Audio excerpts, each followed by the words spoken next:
It's exactly 1 year this week that I installed CCTV cameras in my villa because I no longer trusted myself to know what's safe and who is safe. And the world just felt like such a threat. I didn't leave my house for a week. In fact, I was sat in this position on this sofa for 7 days straight, all day, unless I was asleep in my bed.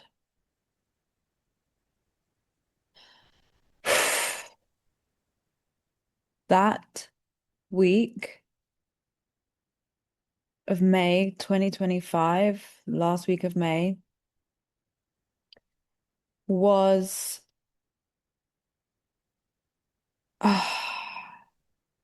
one of the hardest weeks I've ever been through in my life.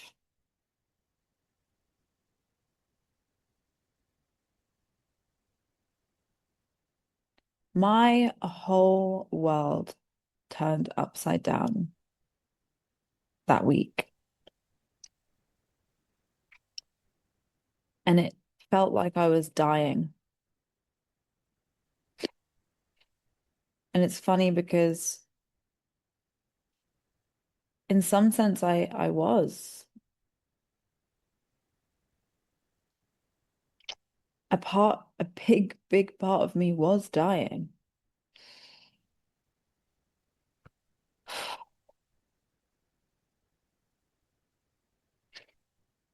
The part of me that prioritized connection over anything. And she was so naive, so delusional.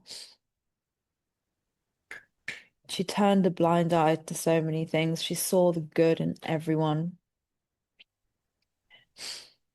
Not just that she saw the good in everyone, she didn't see the bad.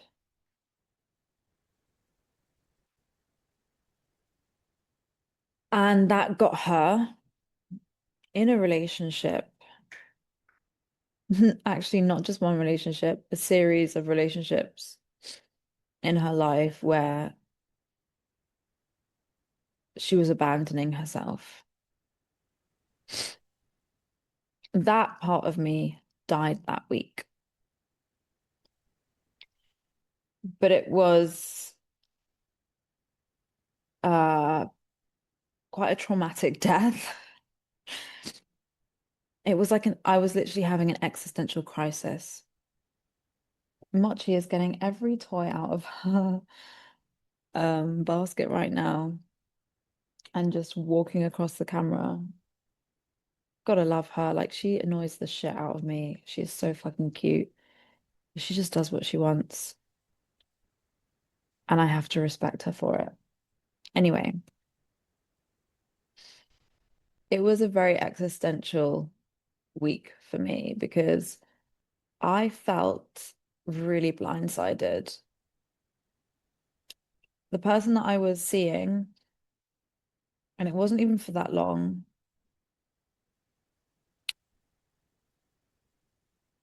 I finally saw his true colors when we had a disagreement, and it was about 3 months in, where, yeah, I saw a side to him that really blindsided me, really shook me up.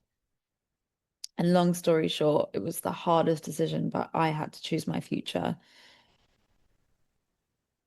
over my feelings. And the easy thing would have been to brush things under the carpet and just pretend that everything's going to be fine and that I trust him and that I could build a full sense of safety, but I didn't get to that place in my self-development to end up with someone who was incapable of providing me with safety.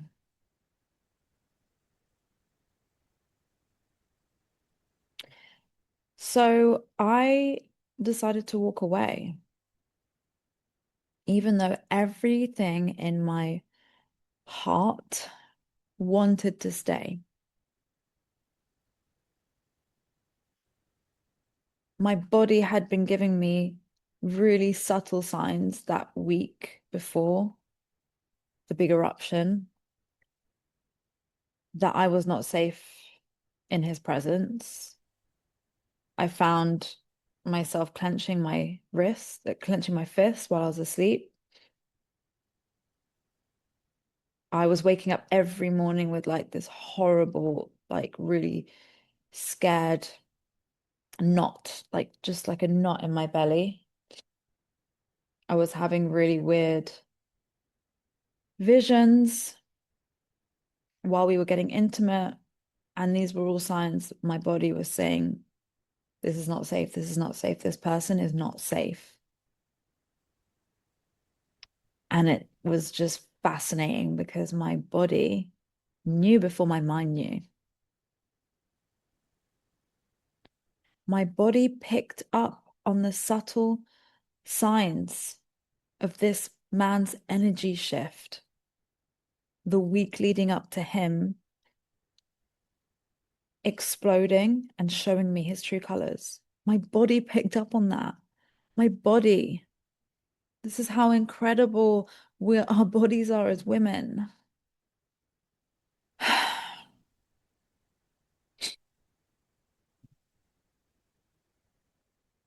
And oh,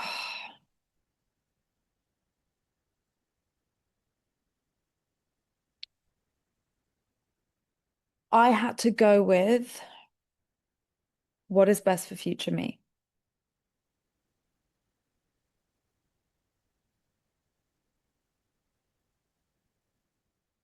I knew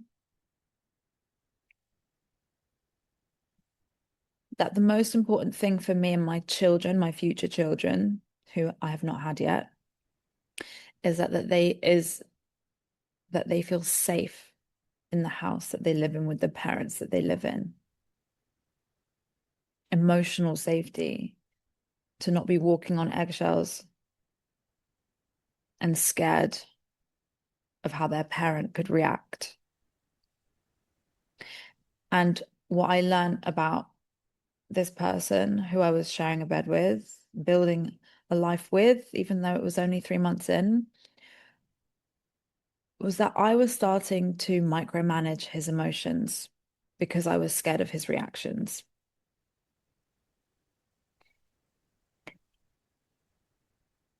And when it came to the big explosion and the fear that I felt in the presence of someone that I thought I was safe around, it took me like 3 days for it to really anchor in. But the more I wasn't getting the accountability that I needed from him, the more I knew this is going to be an ongoing thing. And that's when each of those days, over those 3 days, it kept anchoring deeper and deeper that I have to leave. I have to end the relationship.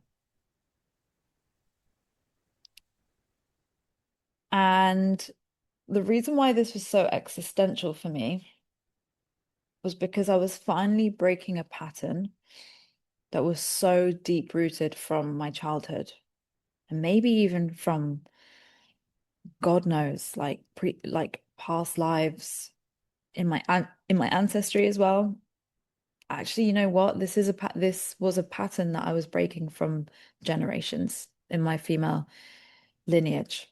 My mom, my grandmother, we'd all been in this pattern with men. in this particular type of man. So it felt like I was dying, because the reason why you attract a certain type of man is because your body has learned that that man is familiar and safe because they're familiar. So I was literally experiencing an ego death that week. And I realized that my identity had been built on self-abandonment.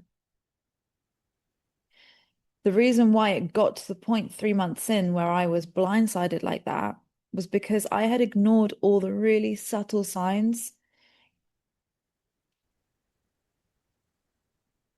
that were pointing to him being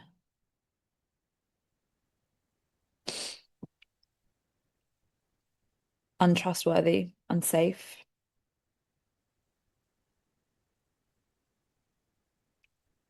Yeah, and having a destructive character. So anyway, uh I don't want this episode to be all about him, but I want you to really understand like the growth that I've had in the last year since that week of just pure, yeah, just like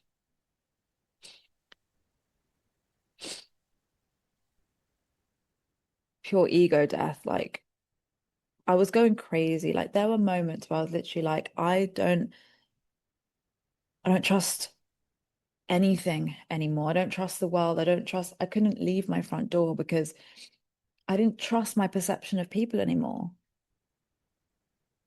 I thought I knew who I could trust and what is safe, and I'd just proven to myself that I couldn't. I thought this person was someone, and he turned out to be the complete opposite of what I knew to be safe. So I got the CCTV cameras installed mainly because now that I'd seen this side of him, I just really didn't know what he was capable of. I felt very vulnerable. I felt like I didn't see this coming. I didn't know that he had this side of him. So I can't predict what more could happen now. Like he could literally come and kill my dog or kidnap my dog or come and hurt me. Like I was just so blindsided by the whole thing at that point. Um,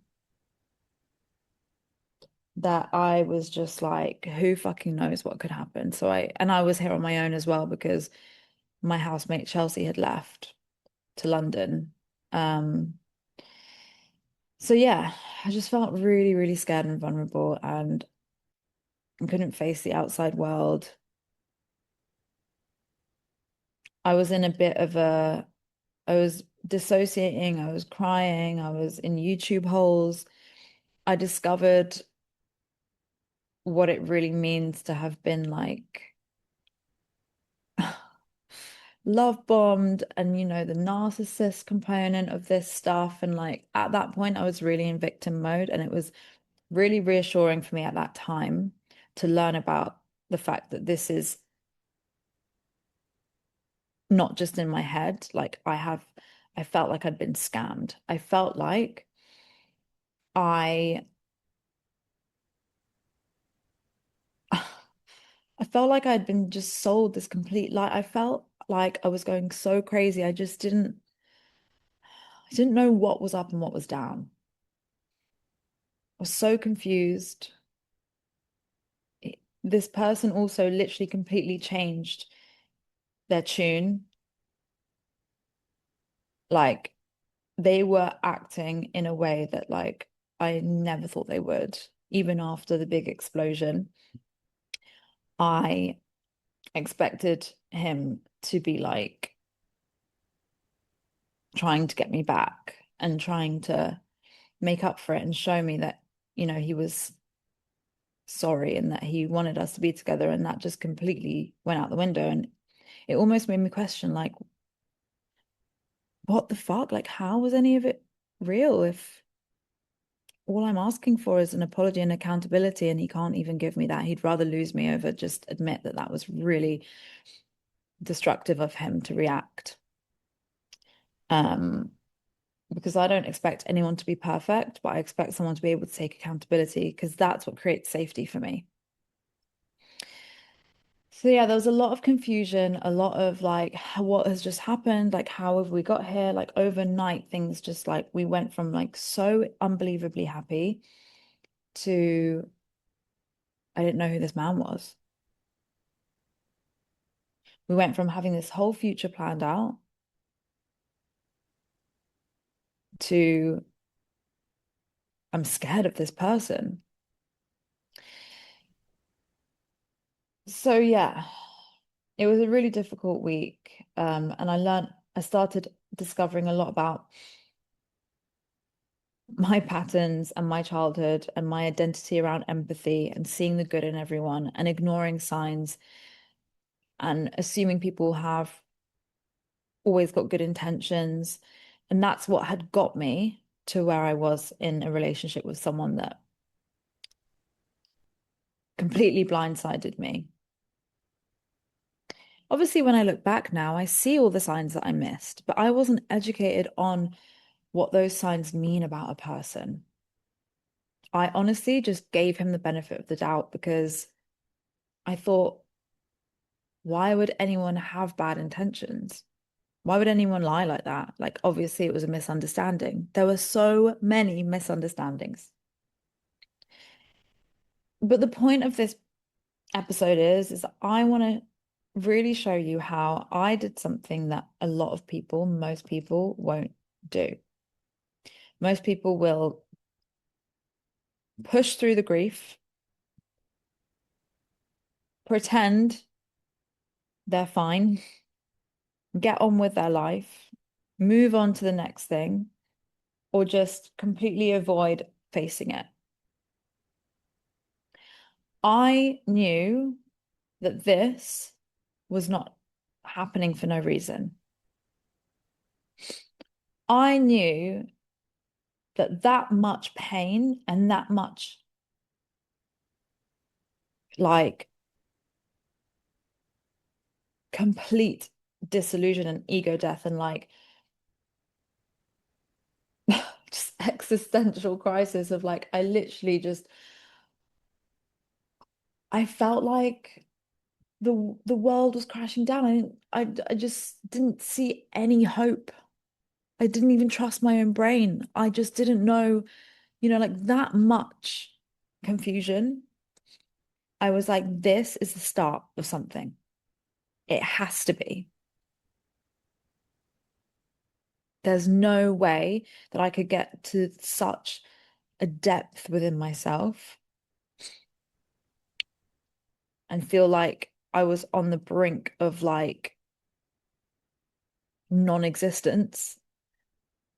Like I literally questioned everything in the world, people in power, like everything that I've been told, all the narratives I've believed. Like I realized that I am so easily manipulated because I'd been manipulated over and over and over again.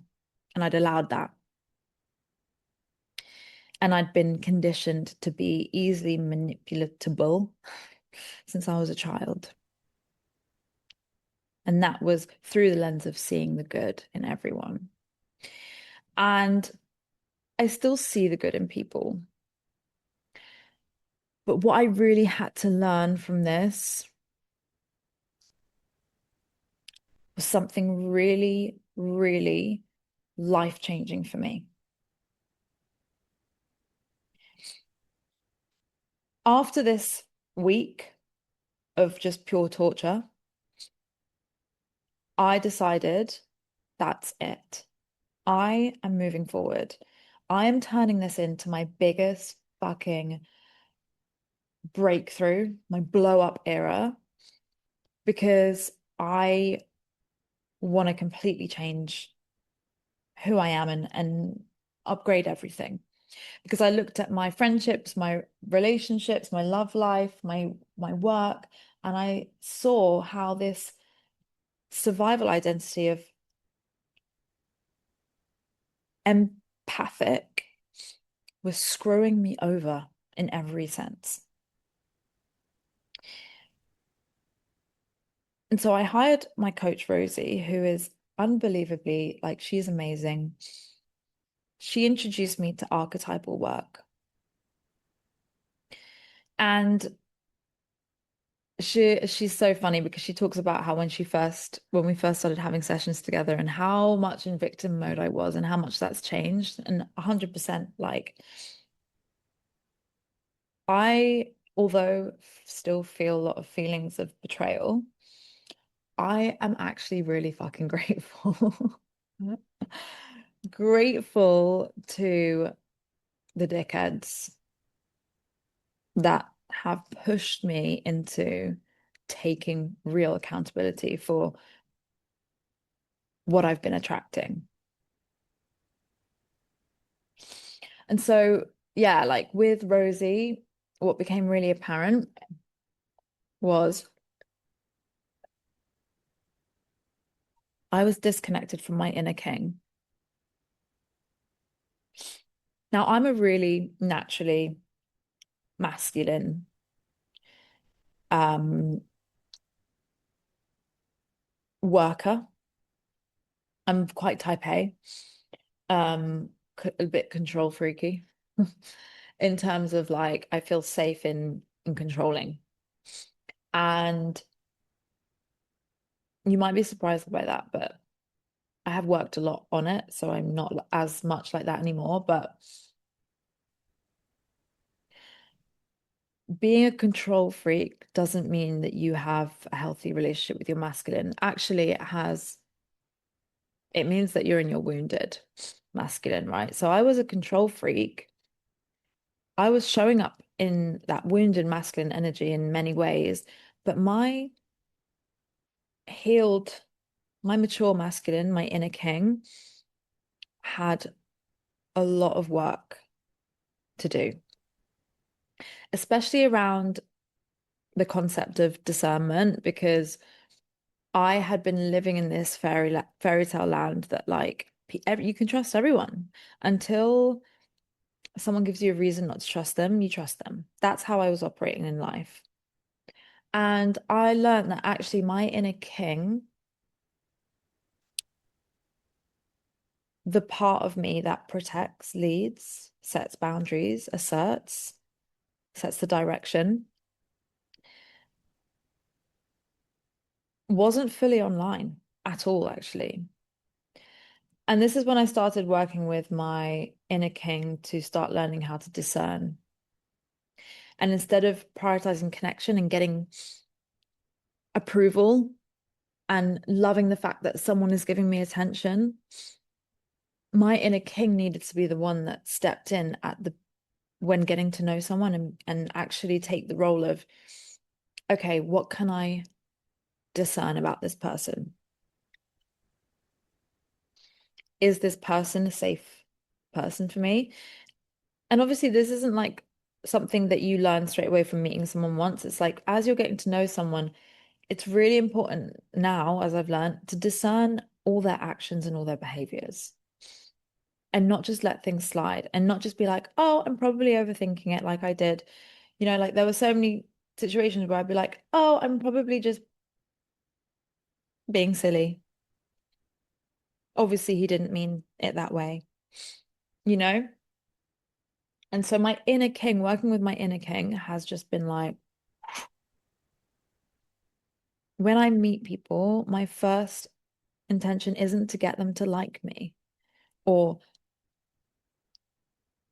revel in the fact that I'm getting attention from them and like that addictive sensation of like, oh my God, they're treating me like a queen. Like, oh, of course that they've earned my trust then. No, just because someone treats you well doesn't mean that they're trustworthy. And what I learned is like looking for the more subtle behaviors when stories don't add up. Um, that was a big one for me. When stories don't add up, it's like, okay, don't just glaze over the parts that don't add up. Like take note of like, okay, this is something to be aware of. And what's interesting is that my body always felt weird because I remember every moment where my intuition went, what did he just say? Or that was a weird thing that he just did.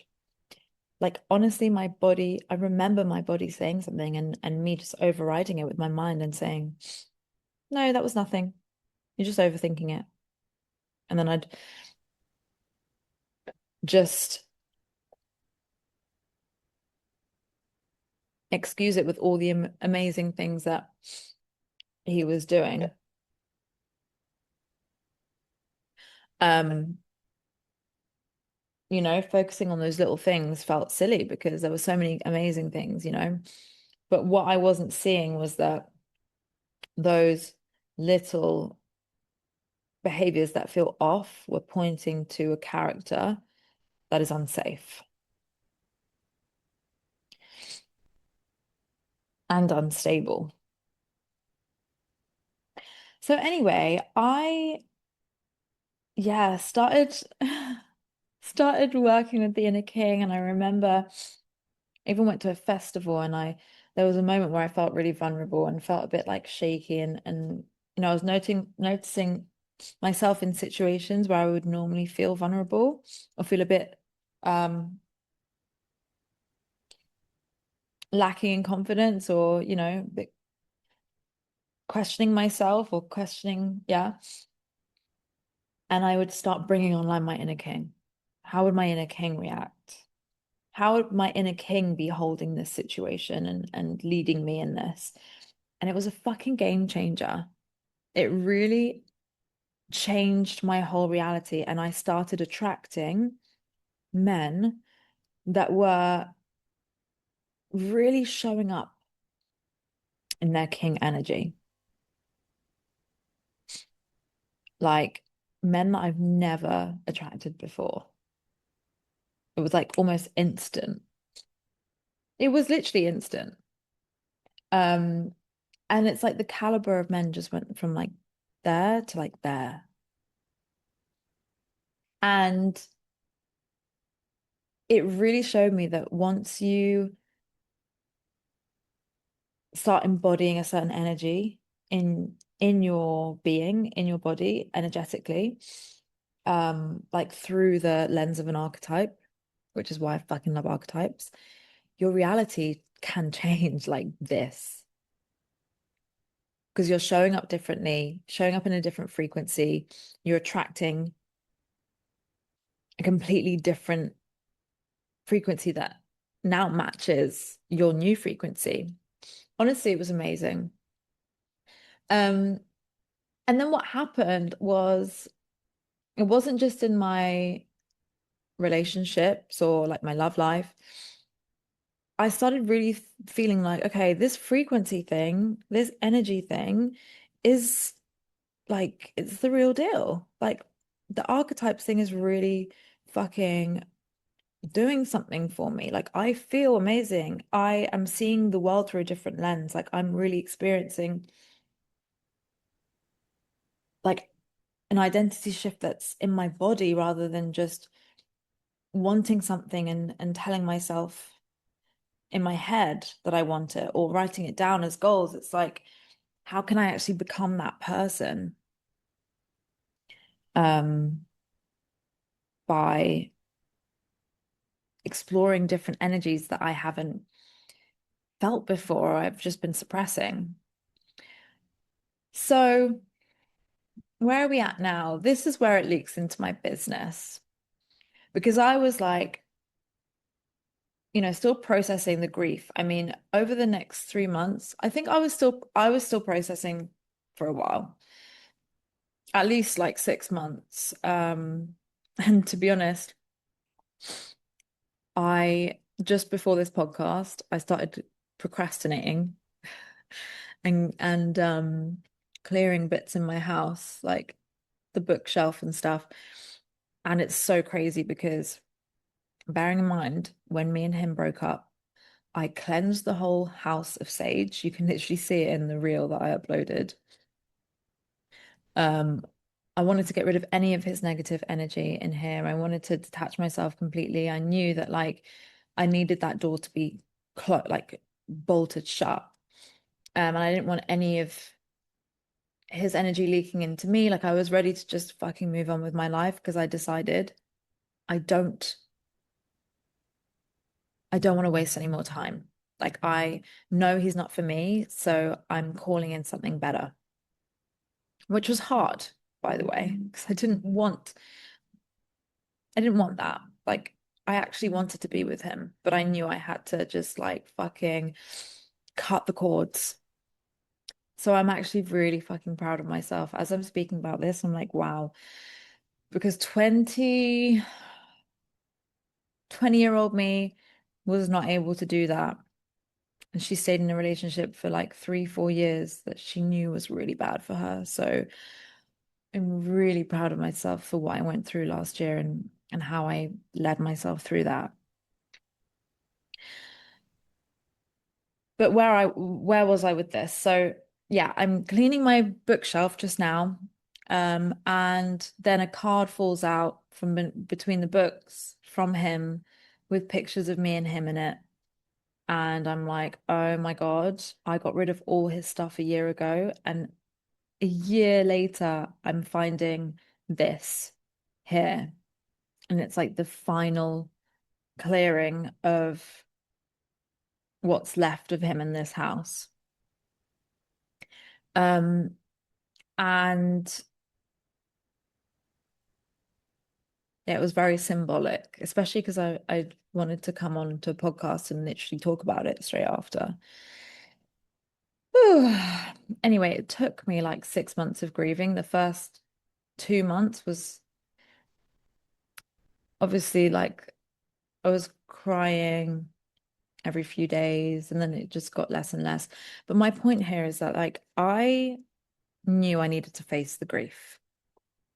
When we hold grief around our hearts, it will just block us from receiving love, and we create this protective layer over our hearts that eventually turns us into this bitter, deeply hurt, like hateful towards men kind of woman. And I never want to be like that. So I knew that I really had to process the grief. And obviously, as a somatics coach, I didn't want that emotion stuck in my body. I didn't want it stuck as a story. I didn't want it to make me hate men or believe that I was never going to find love. Like I needed to give that emotion and that grief and that shock somewhere to go.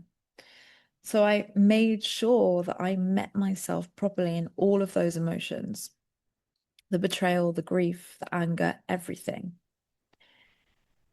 But simultaneously, I was really upgrading my life. I was showing up in my business differently. I was prioritizing my frequency, how I feel every day rather than how much I'm doing. And I just started making more money. And my business started feeling so much more fun and so much deeper as well. Like so much more connected to who I am.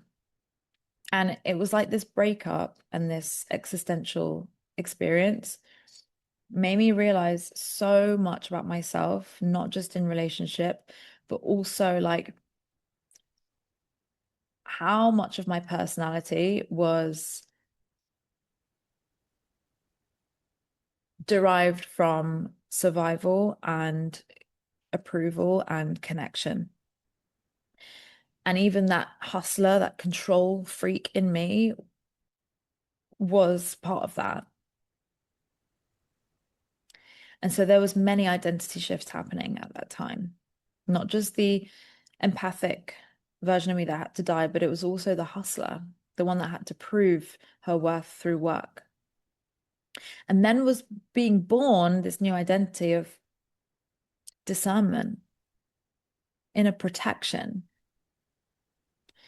deeply connected to my heart and my womb and creating from that place.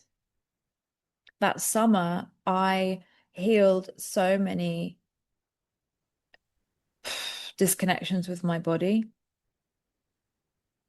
I don't think I realized at the time like how much I was shifting that summer with connecting deeper with myself, my body, the psychosomatics that I was doing, the archetypal work that I was doing, the way that I was facing myself in the mirror and realizing the ways that I had been rejecting myself in my authenticity and in my rawness, and actually learning to love myself in all of that.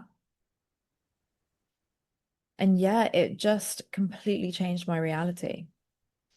I started um, taking more risks. I did my first ever workshop in London. There was like 20 people. It was amazing. Um, I started working at my favorite studio in Bali. I created my own workshop, psychedelic feminine workshop. And yeah, just things just started really expanding in my business. And I was like really making moves like I'd never done before.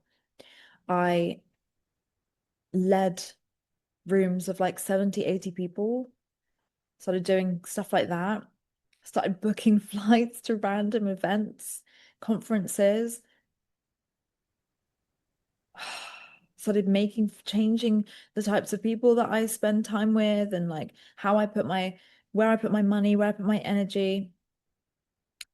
And I just am unrecognizable as a woman now. And my retreats became so much deeper and intimate. And bringing the archetypes into my work now has just been a game changer. And I really want to create a series of podcast episodes actually where I explore the different archetypes. But yeah, that breakup fucking activated something in me. And I know that it all divinely happened. Like I was meant to go through that much pain because I was destined for like this big blow up era that happened. You know, I've taken psychedelic feminine to London, Dubai, Bali. It's like I have people say to me, I don't know anyone who's doing work like this. And it's really a blend of creating safety in the body and accessing expansion through masculine and feminine balance,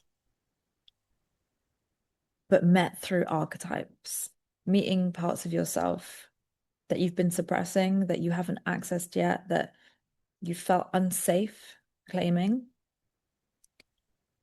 by embodying different archetypes. So yeah, like now I have unlocked a level of a depth and a level of self-independence that I never had before. I feel like I have access this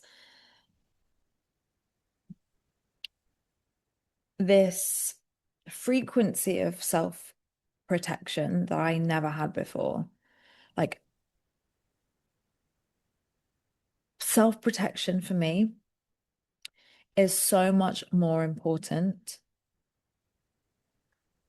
than connection with other people. And it's probably the reason why, like, I really don't actually socialize that much anymore. I think part of me sees it as before I really needed connection for that validation. And now that I feel how important it is to lead myself, protect myself, channel my energy into like becoming the best, happiest, most powerful version of myself, I've like completely changed my social life because I don't care about how many friends I have anymore. It literally means nothing to me. It's made me realize that the quality of my relationships is the most important thing because there is an inner queen within me that needs protection, and not everyone can have access to her. And it's up to my inner king to discern who is safe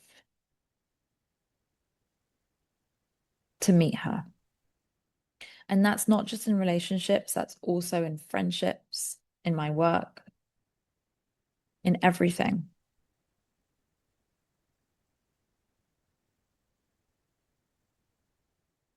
which has been groundbreaking for me because I was the woman who, I was the girl, actually, the girl, let's use that word. I was the girl who at every social event knew everyone, was friends with everyone, would do anything for everyone. I was running around making as many friends as I could because connection for me was more important. I was abandoning myself to be liked. Now it's given me such a weird perspective on life because I go out and I'm like so uninterested in convincing people to like me. I literally don't care who likes me and who doesn't.